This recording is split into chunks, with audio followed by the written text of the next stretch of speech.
SESI, uma iniciativa da CNI, Confederação Nacional da Indústria, apresenta... To understand Israel, you need to understand that we call ourselves a Jewish state and democratic states. Jews as a nationality, not as a religion. I think the Israeli education system is very pluralist. Every group can build their kind of education. So we have Arabic schools, Jewish religion school, Jewish unreligious school. This is maybe one of the answers why we are today like one of the only department of education that recognized democratic education as a recognized system. We need to think that the education cannot be focusing about that I better than you, my nationality is better than your nationality, my culture is better than your culture. It cannot be. How to build a system that appreciates the beautiful of different culture, different personalities, different backgrounds. It's so important. I want to see it in every school in the world.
Our school is innovative because mostly it was one of the first of its kind, the democratic schools.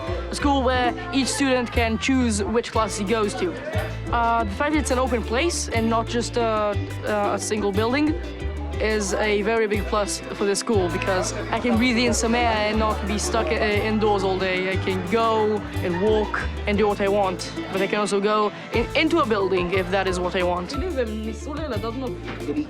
Basically, it's like a mini country. So it lets the children choose how they want to live their lives. There are many places like the parliament and all kinds of classes that challenge you and make you ask questions. I really like the teachers. There are very interesting teachers here who are really a pleasure to talk to. אני חושבת שהדברים הכי מעניינים בבית ספר זה שכאילו, אם נגיד יש משהו שנגיד אני אוהבת, אז נגיד תפירה, אז אני יכולה לפתוח הפנינג תפירה בבית ספר ולהזמין את כל הקהילה ואת כל התלמידים בבית ספר להתחבר למשהו שאני אוהבת. יש הרבה חתולי רחוב וכאילו אין להם הכי הרבה מקום, ופה יש, זה בית ספר יחסית גדול, אז כאילו יש פה מלא חתולים. אני אוהב חתולים!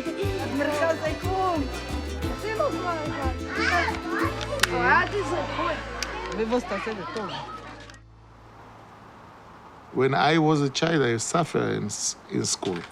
First of all, I doesn't understand what I need to do at school. People tell me that this is prepare yourself to the life after the school. The training was to sit in the chair and not move.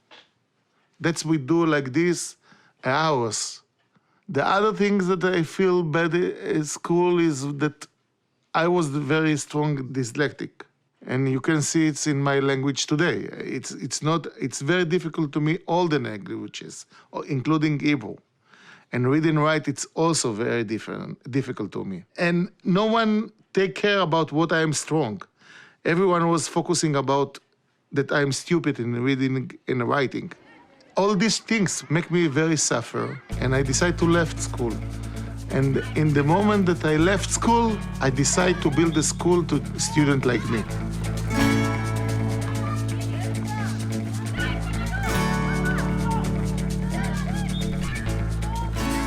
It's take me time to understand that all of us, we are strong in a lot of areas, we are weak in other areas, and we are mediocre in a lot of other areas. And if I want to do something in school, that I will find my strong area. I can develop my strong area. And when I feel good, then I can deal with area that I am weak. And it's become to me clear that children can choose what they want to learn. First of all, we have the idea that the children can choose what they learn, what they want to learn, but it was obligation to choose at least 12 hours of lessons. It's take me time to understand that when we're talking about freedom and freedom to choose, is not only choosing the lessons. The free time, it's much more important than the lessons time. And it was a big discussion, and we vote, and they get the idea that you can choose what you want, and you don't have obligation to be any hours inside the classroom.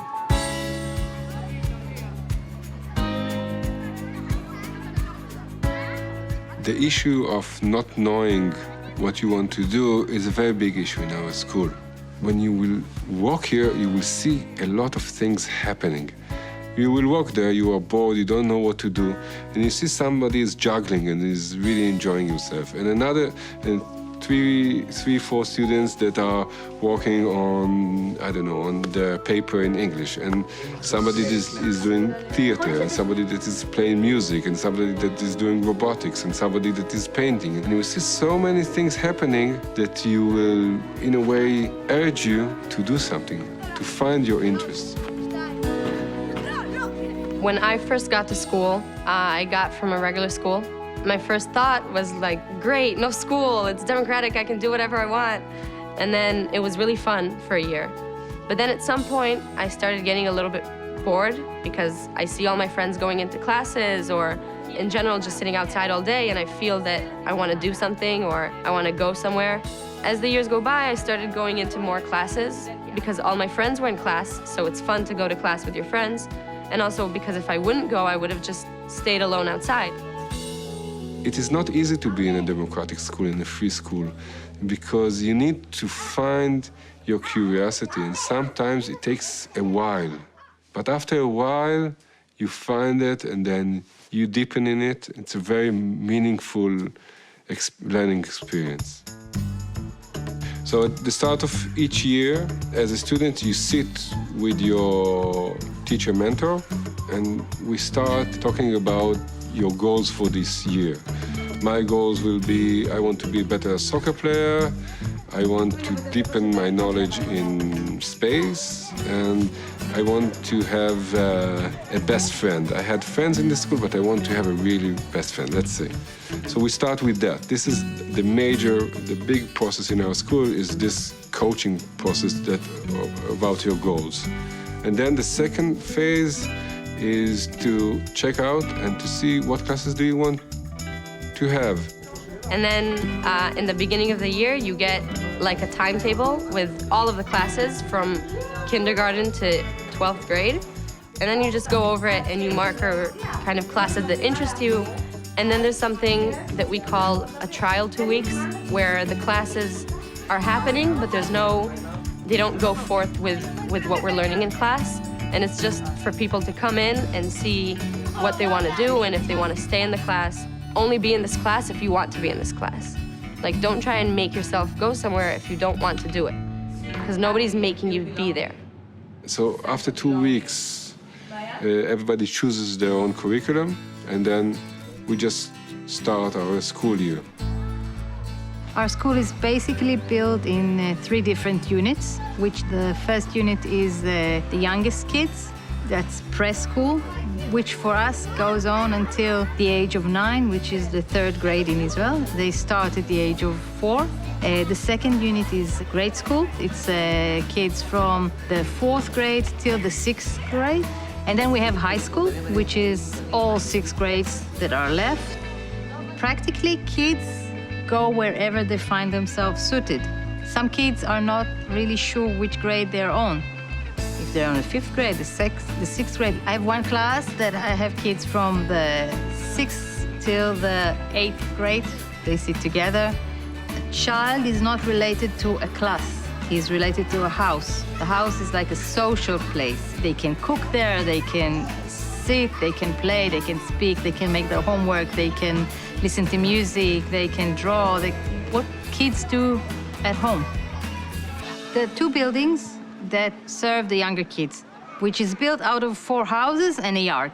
There is another building that uses the grade school, and there are 2 houses that are for the high school. Except that we have classrooms that are spread all over the buildings. In the early age, we put a lot of emphasis in free play.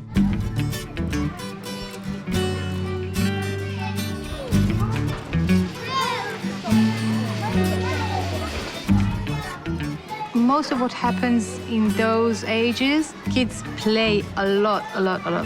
They have some sort of curriculum, but they use it less. Of course, as older they get, they use it more. When you go to the earlier ages here, you see that many times they would just sit in the schoolhouses and they will free play. They start and they do more and more complicated creations. What we see that kids help each other, because that was their world. They have time to get their curiosity to manifest. And then there will be the teachers here that will suggest. So I see that you are very interested in miniature sculpturing, so maybe you want to do, let's say, a house. So, and then they start to do these little projects. Teachers are very oriented, getting the curiosity into something concrete in the world.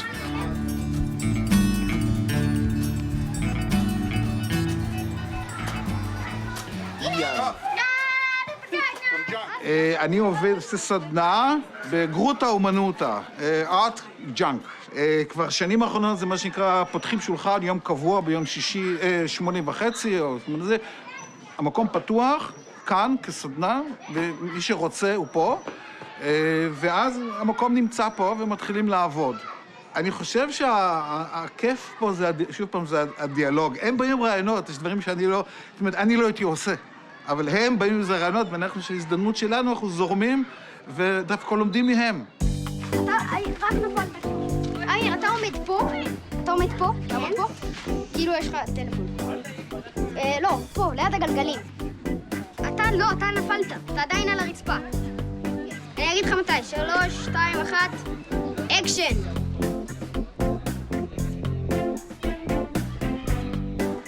אני מצלם כי זה כיף, ולערוך גם, אני וכל החברים שלי נהנים מזה מאוד. זהו, צילמנו, סתם סרט לכיף של ילד שיש לו מזל לא משהו.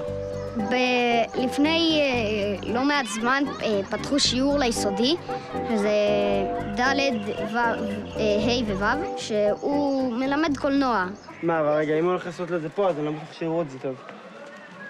תכלס, אז זה צריך להיות יותר שם. כן. ימי הוא אחד הילדים שהצטרף אלינו בשנה האחרונה, הוא מהיסודי. הוא מתחיל מאוד להתלהב מקולנוע, והוא בא כמעט כל יום לצלם סרט חדש. היום הוא בא עם עוד כמה חברים, צילמו סרט על ילד קטן שכזה יש לו מזל רע, וכל הזמן קוראים לו דברים מצחיקים כאלה. זה בעיקר דברים קטנים, והוא מתחיל ללמוד. ויצא שלא היה לי בדיוק שגרה. אבל אני משתדל שהשגרה שלי תראה שאני בעצם מתעסק בקולנוע. אני מתעסק בלעזור לכל מי שרוצה. העניין הוא שגם אנחנו מעדיפים לעמוד כמה שיותר רחוקים. למה? Okay? כי אם אנחנו עושים יותר זום, וכאילו העדשה יותר מתיירבת, ככה זה גם לרוב נראה יותר טוב. יש פה גלגל שהוא של הפוקוס, את רואה? זה עכשיו בפוקוס. תנסי את זה, האחרון שמהצד הזה, אוקיי? אז מה שאני אבל בעצם עושה, זה כן, אני מגיע בבוקר, אז אני או שיש לי שיעור מסוים, או שאני הולך למרכז קולנוע. לרוב ילדים קטנים מבקשים ממני שאני אביא להם מצלמה, אעזור להם לערוך, משהו כזה. רגע, אוקיי, תעצרי את זה. זה נראה לך באמת כאילו כזה. כן, אוקיי, עדיין. אבל כאילו, הבאנו פרסומת לטוסטר שזה יפה, הוא... שנייה, זה נראה לי זה. כי אני צילמתי סרט משלי, שהוא אמור להיות לבגרות, וכשהשקעתי בו כל כך הרבה שזה כמעט לא נתפס לסרט בשלב הזה. כי אני לא מצאתי כמעט אף אחד שיש לו חשק כמו שלי ורצון כמו שלי, אז נאלצתי להיות גם התסריטאי, גם הבמאי וגם המפיק. והבאתי שחקנים מצוינים, אחד מהם הוא שחקן מאוד מפורסם, אחד מהשחקנים המפורסמים בארץ, שהוא למד בבית ספר פה. 3, 2, 1, אקשן.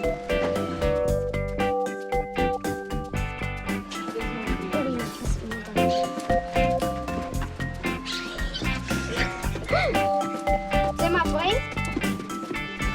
אומרים תיפול.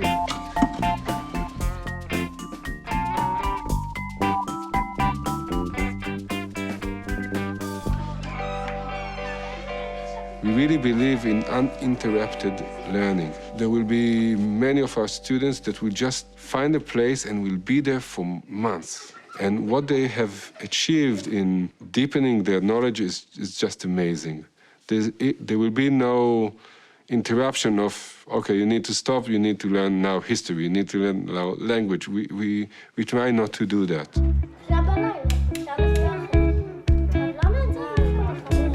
We have in our Science Learning Center a group of teenagers that are immersed in robotics, and they have their own room. They go in the morning, they sit there, they drink their tea there, they talk a little bit, and then they start working on robotics, and they're just there. A learning center is a space where basically you can walk in and walk out anytime in the day. What happens in the learning center is that it will be focused on some kind of subject. So let's take the art learning center. So you will go there, you will see there people, students painting, students sculpturing. There will always be some kind of sofa that you can sit and just hang out. We really believe in ecology of learning. So when you get into the art center, you'll be surrounded with people that are doing art. So there will be a new idea and somebody that will help you in what you want to do, and it will deepen your learning and your projects that you do. Most of the time, or all the time, there will be a teacher that will help you, and we also integrate some skills lesson. אדגר אלן פה. יחד עם כל הדברים הקשים שהיו לו בחייו, הוא היה גאון, האיש הזה המציא את המדע הבדיוני. הוא המציא את סיפורי הבלש. הוא כתב סיפורים מפחידים, הוא כתב סיפורי מדע בדיוני, הוא כתב סיפורי בלש. הסיפורים שלו הם בדרך כלל מאוד אפלים. רביב, באיזה שנה הסיפור הזה היה של אדגר אלן פה וכל זה? זה קורה לפני בערך 150 שנה, משהו כזה. וואו. אז הרבה זמן. כן, כן, באמת הרבה זמן. The library is a kind of learning center. We have a community of about 50 to 100 students that spend most of their days here. A lot of the lessons are built upon their choice. For example, we have a course that deals with translation. Now we are dealing with The Crow of Edgar Allan Poe, the connection between Edgar Allan Poe biography and the text. What is the way that you can relate to it while you're translating? This course was suggested by a student. I think the best learning is not when the teacher is in a teacher place and is instructing you, but rather when you're at the same level and you're talking as friends and you have an interesting conversation that you learn from. We talk about competencies and not about knowledge. What do I mean? If there's a student now that is fully immersed in doing, these little balls of mud, and is fully immersed in it, and doing like 3 months that is just doing that all the day, and we have these kids, they do these balls, and then they take them to the freezer, because I understand when you freeze it, so it becomes hard, and then they choose the best materials that you can have in it. And then when you want to become a software engineer, which is totally different, you know something that is more valuable than math.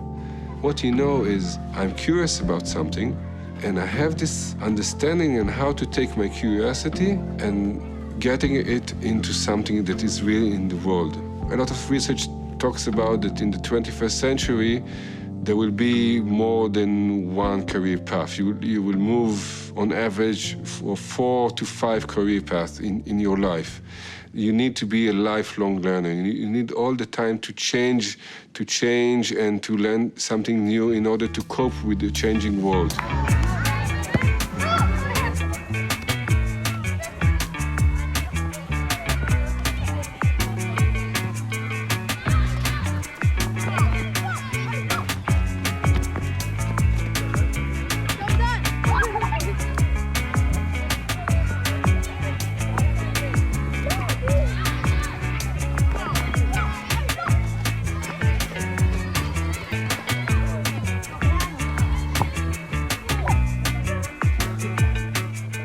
We have a saying here in our school that every student need to follow 3 rules. First is to come to school. Second is not to hurt anybody. And third, to have a mentor, teacher mentor here. אז מה אמרת? מה מלחיץ אותך עכשיו בתקופה הזאת עם הסרט שלך? אמרת שאתה בתקופה כזאת של לחץ ועומס. כי זהו, סיימתי לצלם.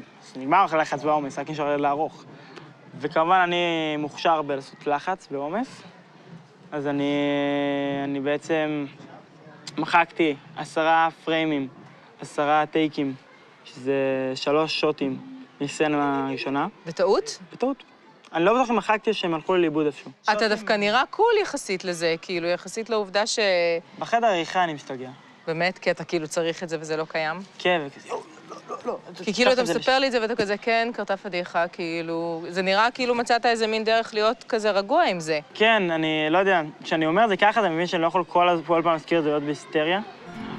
This is a very open place. Okay, you can basically do whatever you want.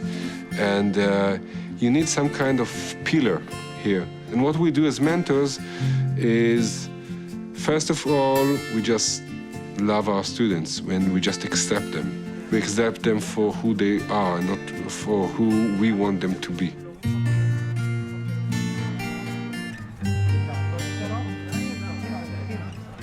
I feel like he's my friend, like I can go and I can tell him what I'm going through and what's hard for me and what I feel good at. And then he doesn't tell me what to do, but he's there to guide me. And sometimes he can just listen, which is also something that you don't always get. Also, the student can choose who he wants to be his guide. It's not random. He actually chooses someone who he has a connection to or he feels comfortable with. Sometimes kids come and say, I think I want to study this and I don't know which level I'm on. Then I'll check with him the level that he's on. I'll try to find the right place for him. If the child says, I want to do physics class, I will say, okay, let's go and try. But come and speak with me.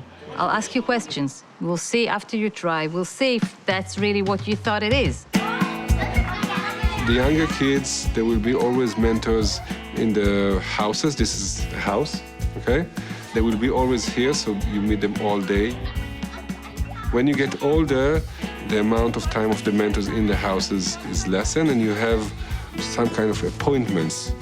We have a rule of thumb that you need to meet with your mentor for 45 minutes every 3 weeks. ירדתי 4 קילו, במערך הצילומים, ובאתי מלא ויטמינים, ככה שכל פעם שהייתי קם מישיבה, היה לי סחרחורת, כמעט הייתי צריך כאילו לחזור לשבת. מי דואג לכם? מה, צריך איזה מפיק או מפיקה שגם דואגים לכם, לא רק לדברים שלה זה, אלא שתאכל. אמא שלי דאגה לאוכל. אז אולי צריך לחשוב על זה בהפקות הבאות, כאילו, של קולנוע. אולי אתם גם צריכים צמודים. מישהו שידאג לכם, אתם חייבים. Research shows that one of the key factors of healthy development of children and youth is a meaningful connection with an adult that is not your parents, it's not family. We don't have tests. We don't believe in a mark, in 80% this is what you're worth. We try not to put our students in a box. There's a saying of Albert Einstein that everybody is a genius, but if you judge a fish by his ability to climb a tree, he will live his life thinking that he's stupid. So this is what we try not to do. But still, you need to have evaluation. I think the mentoring process helps there, because there will be constant evaluation and mirroring that happens. We call it משוב משמעותי in Hebrew, which meaningful feedback. Twice a year, we are meeting with our students, and with them we are building a way of evaluating. And we evaluate them in the way that we choose together, and we are changing it, and I'm not sure that we find a solution. The right solution to do it. But we are trying. I think that trying is the essence of democracy. There are ways of this trying. We are doing it in this school through the parliament, through the teachers' committees, through the joint committees of students and teachers. זו הייתה דרישה של משרד החינוך והעירייה, אבל אין מספיק מבנים שמיועדים להכלה של מספר ילדים כזה גדול. מה שיוצר צפיפות בכיתות, קושי בעבודה על מערכת, עניינים של התנגשויות, כי מספר כיתות קטן, חוסר מקום גם לצוות לעבוד בצורה חופשית ומקצועית. לאור כל מה שאמרתי כאן, הוועד החליט לתת איזשהו מאבק מסיבי נגד העירייה, עיריית חדרה, כדי לדאוג לבינוי ולא לפספס את הקצאת התקציב של משרד החינוך. הוחלט על כמה צעדים. הוועד מאמין שהשבתה ליום מלא של בית הספר והפגנה המונית של תלמידי והורי בית הספר ברחבת העירייה באותו היום יכולות להניב תוצאות טובות בהרבה. אני חושבת שמגיע גם לילדים בבית ספר הדמוקרטי ללמוד בכיתות או להשתמש במרחבים שלא כל גשם מביא שלולית ואין ריח של תחב מהקירות ואין קירות שאם אתה נשען עליהם אתה לא בטוח שהם יישארו שם. כמה זכות יש לנו לבקש כל כך הרבה כסף ולא להשתתף בעצמנו במשהו שהוא 100% בשבילנו. הספרייה היא במצב רעוע, נכון, אני הייתי בוועדה, אני יודע כמה המקום הזה לא במצב טוב, אבל הוא במצב שמיש בהחלט. The reason the school is democratic, so to say, is mainly because when it comes to deciding rules, everyone has the same vote. We have the parliament, everyone can send in the proposals for either new rules for the school or anything really. And when you go to the parliament, you can vote on that. You can vote for it, you can vote against it, you can vote for something completely different if that is a possibility. It's not always a possibility. The biggest purpose of the parliament is to give everyone from ages 4 to 18 basically the feeling of being an independent adult and to make a difference here because every vote matters. The Ministry of Education gave us clearance to build here 3 new buildings in the school. 2 of them were built and the third, it's stalling. There was a starting of a dialogue and then the dialogue stopped. Then what happens in Parliament, there will be a topic. So the topic was whether to go to strike on Sunday or not. אין שום גרנטי, אין שום הבטחה שלעשות הפגנה ולעשות שביתה יעשה משהו. לעומת זאת יש הבטחה ששיעורים חשובים יבוטלו. חשוב שתראו את כל התמונה, את התמונה שכוללת את האחריות האישית שלנו, את התמונה שכוללת את זה שזה הרבה מאוד כסף שצריך להבין מה לעשות איתו, אבל גם את התמונה שכוללת את העובדה שלחץ של הורים גם מביא תוצאות שלפעמים קשה להביא אותם בדרכים אחרות, גם את זה צריך להבין לקראת ההצבעה. ועד השביתה בתאריך 15 לרביעי. בסדר, מי שבעד השביתה ב-15 לרביעי, בעד. שביתה וביטול מוות. שביתה וביטול מוות. מי נגד? נגד. I love it when I lose in Parliament. I think that it is very, very important. The kids have here the experience that they vote against the principal and win. And really, because this is a major part of our school, that I'm equal to the students.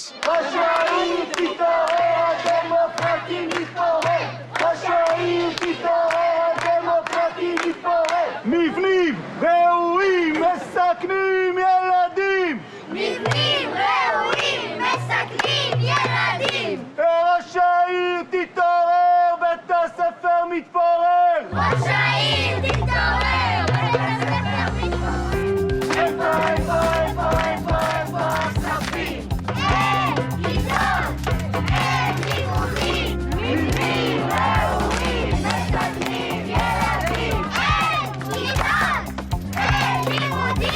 לי קוראים הדר וזו חברה הכי טובה שלי שירה, ואנחנו כאן באנו להפגנה כדי לעזור לדמוקרטי להמשיך לגדול.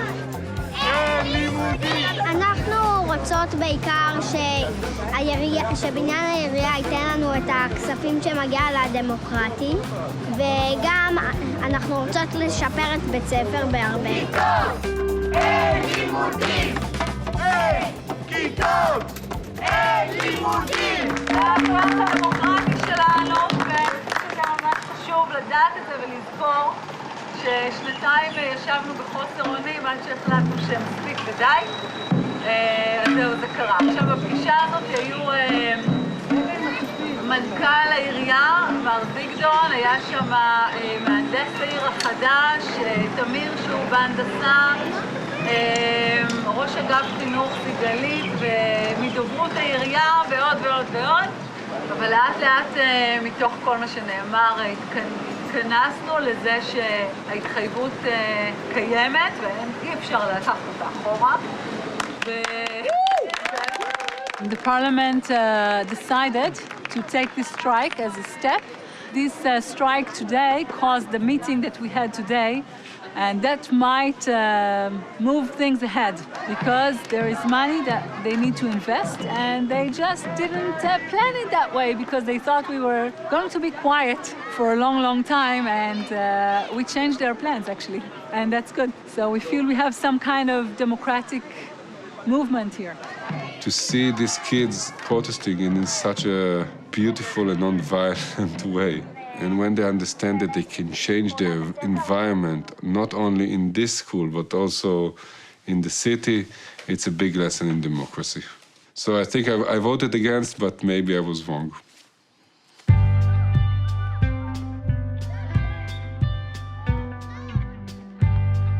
So when I first moved to my children to this school, I didn't get the reports about how they're doing. You know, I didn't get a paper that said, good job, half a good job, almost a good job, all of these things that we get. And I started to feel like, wow, I don't know if I know what's going on with my child at school. So first I contacted their counselors and I would ask for meetings. And when I would sit with their counselor, they would talk to me about my child in such a positive way, such a different way. It's, in a regular school, it's like, okay, your child is struggling in math, your child is not doing their homework, this kind of thing. Whereas here it was like, wow, Mia is so outgoing, she's so expressive, and she's really kind to the other children, and she helped out this child, and she helped out that child. I started to understand that here I can be as involved as I want. In a normal school, you are sending your kids and you are out. There is no place for parents inside school. You put them on the system and it will do the work. But here, it's not the same story. Every kid here has a different route. You have to be in dialogue with your kids from very small age, which is sometimes unacceptable for normal parents to negotiate with a 4-year-old. You would do that because school supports the choice of the kid. But I think it's a very, very good lesson for us as adults to respect our kids. It's not something that it's clear to that what we are doing is the right thing. It's all the time question. And question take you to a dialogue, not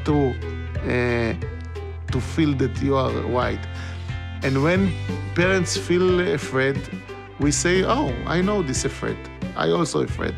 It's hard also to me as a parent.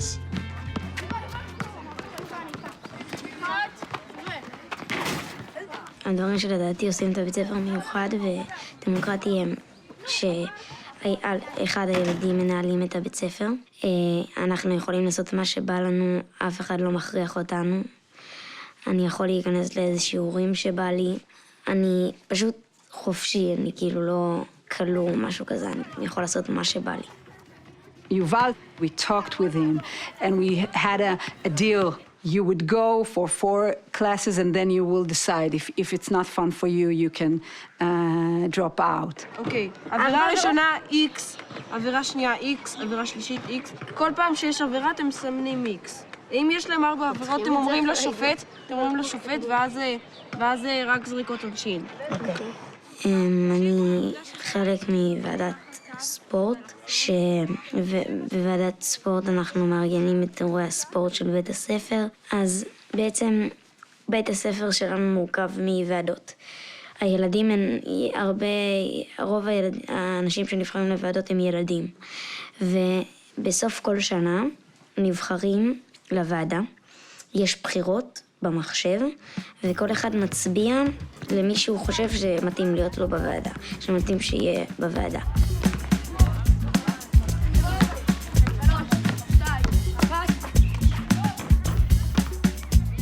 Our government are committees that run big parts of the school.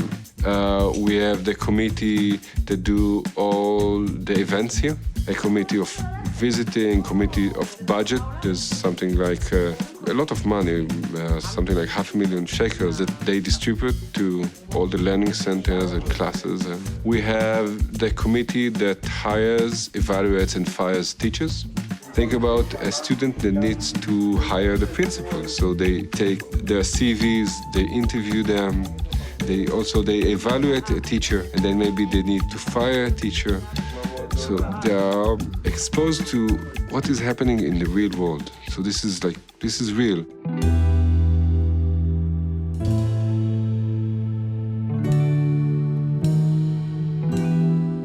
I'm on the field trip committee.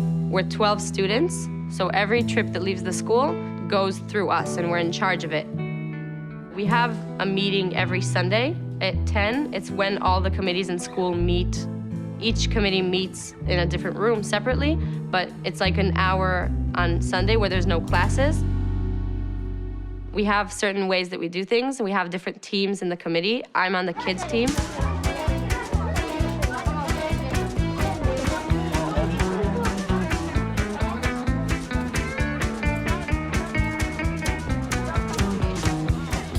Usually like 3 weeks before the trip, we hand out permission slips, and it has the information of everything, like where we're gonna go and how many days it is and what they need to bring. מה זה הכיפה הענקית הזו? של מה? זה הכיפה של מסגד, איזה מסגד? אל-ג'זאר! אל-ג'זאר, יפה. נפוליאון שולח שליח, הם מגיעים לפה, אסף השמשוני שלנו, החבר שלו, סר סידני סמית, ופספס את המפגש שלו עם ההיסטוריה. כי מגיעים לפה שני החבר'ה האלה ואומרים לאל-ג'זאר ככה, תשמע, לא יודע אם שמעת, נפוליאון בדרך. מעולם אל-ג'זאר חושב להיכנע. מגיע אליו שליח של נפוליאון והוא עומד להיכנע, אבל הם אומרים לו, תשמע, מעולם לא נוצח עם ששלט בים. מי ששלט בים זה אנחנו, הבריטים. ולכן אומר לו סידני סמית, אני אביא לך כמה תחמושת שאתה רוצה. לך יהיה תחמושת, לנפוליאון לא. החיילים שלך יהיו שבעים, החיילים של נפוליאון לא. גר על המקום הזה, והוא לא מצליח לכבוש.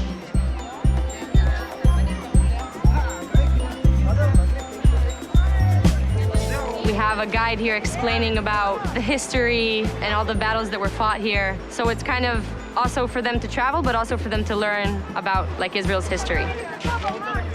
I think part of the reason the older kids are such good friends with the younger kids is, first of all, our school, we don't have classes that we have to be in all day. So being in the same open space together makes us closer. And also during the field trips, we get to connect with them. And it's important for us that they don't feel left out. They feel one of us and our friend, and like they can tell us stuff and feel comfortable to come to us if they're worried or they need to call their parents or anything like that.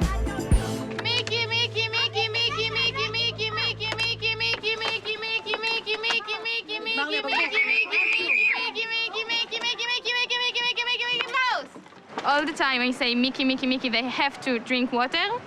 And when I say mouse, they can stop. Because it's very hot and the kids sometimes forget to drink. They need to get hydrated. You see that students, they just stay here for, I don't know, day after day after day, just, doing an event or planning a visit and stuff like that. And you see how they are immersed in that. This is their school. They run it. And if they will not do their work well, so the school will not run well.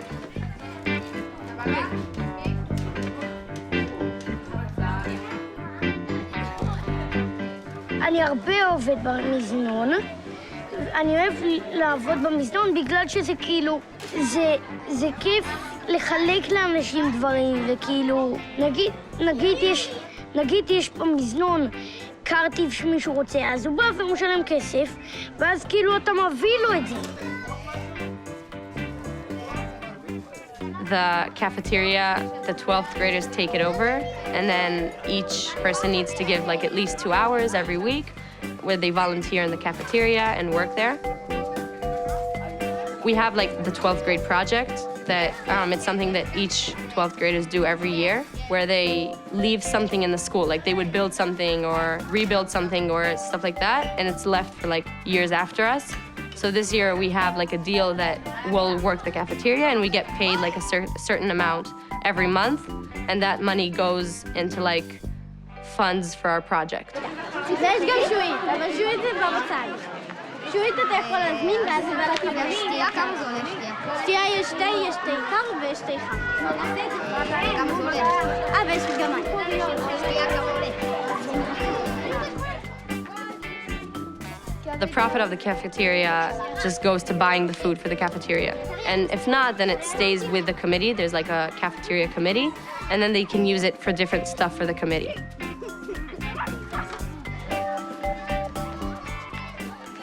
When we do surveys, most of our students say that being in a committee is the most meaningful learning experience that they had in our school.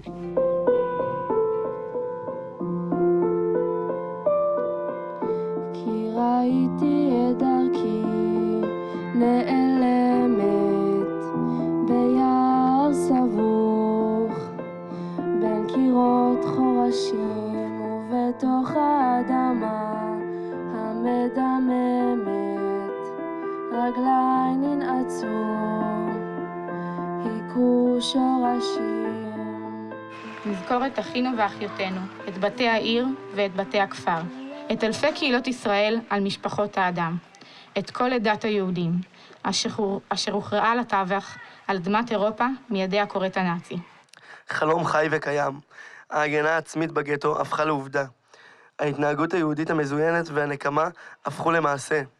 הייתי עד ללחימה מופלאה ומלאת גבורה של הלוחמים היהודים. מאת מרדכי אנילביץ'.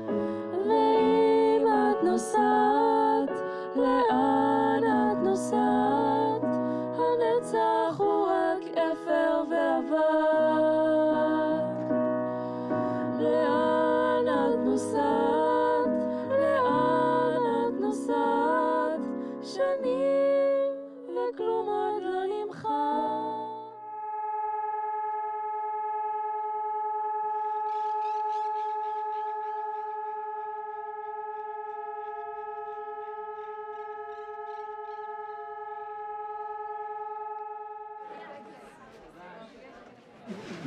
במחנה הריכוז היה עוד דבר אחד שהיה נורא בשבילי. היו מסדרי בוקר. ומסדרי הבוקר היו מאוד מוקדמים, בחושך ובקור. וכל צריף כזה עמד בחוץ, והם הקריאו את המספרים של כל אחד, את המספרים על הידיים. כל אחד היה צריך לקלוט את המספר ולענות יבול. כלומר, אני נמצא. אני עוד לא הייתי יום אחד בבית ספר, והם הקריאו את המספרים בגרמנית. אז כל בוקר הייתי, עד תקופה מסוימת שלמדתי את המספרים, הייתי בפחד מוות, שאני פשוט לא אצליח לקלוט את המספר. וזה היה זמן שהוציאו את המתים מאלה שמתו בלילות, ובימים בבקרים האלה התוודעתי לערימות של אנשים מתים, ואני קצת חזרתי ואני חוזר למסלול הראשי. אם אתה לא רוצה, אתה לא חייב, אבל אני מרשה לעצמי לבקש, אתה יכול להראות לנו את המספר על היד שלך? והמספר עשו לי, את המספר עשו לי כשהייתי בן 6, לא התנגדתי, לא בכיתי, הבנתי כבר בגיל 6 שפה אין חוכמות. Every year we have the Memorial Day for the Holocaust. This year there was a survivor of the Holocaust that gave his story. And then for the older student we gave a multiple of activities. Some of them was talking about graphic novels about the Holocaust. One of them was a teacher that showed a movie and talked about her own family story. We tried to talk about the issue from various points of view. The legacy that we got from our parents and from our grandparents was to remember that this time was not the time of monsters. It was the time of human beings. This was done by human beings. I feel there's a strong teaching there about being humane. And this is what we teach in the school. This is the whole purpose of that. It's not just the democracy, and I feel the power of this meeting that we're having now is the power of dialogue. So it's really about keeping the mind and the heart open and fresh to dialogue, to meeting, and to be just receptive.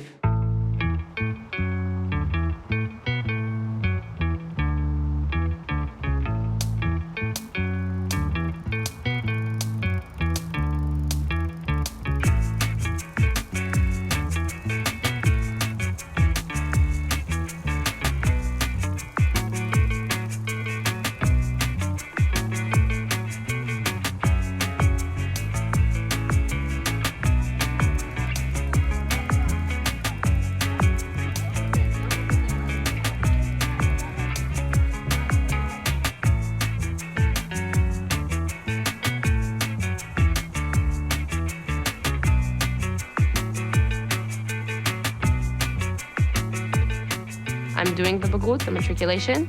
It's kind of like final exams. To get a full matriculation, there's like specific classes that you have to take, and then you have to do tests in them. At the end, like when you finish school, then you get like a certificate of a matriculation that says all of your grades and your average, and then a university would examine that, and it kind of helps them decide if to take you or not.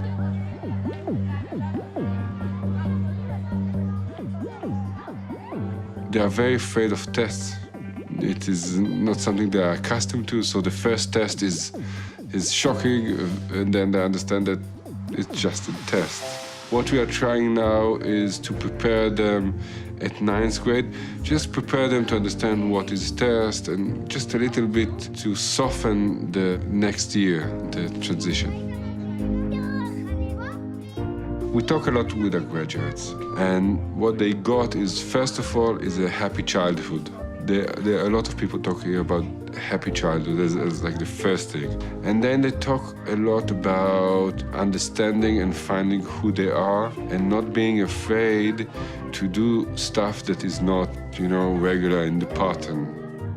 And when you see that really a lot of interesting professions from the CEO of the Disney Channel in Israel, to an artist, to a CEO of construction company, to a writer, to a dancer, to somebody that works in the high-tech industry. For me, it is heartwarming because what we try to do here is to help each one of our students to become who they want to be. We have 30 years of experience, and the last research showed that our graduates are a little bit more successful in manners of professions, degrees, and salary than their peers in other schools. The notion of preparing for the real world is false. We don't need to prepare kids to the real world. We need to let them live the everyday.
Uma parceria SESI, uma iniciativa da CNI, Confederação Nacional da Indústria.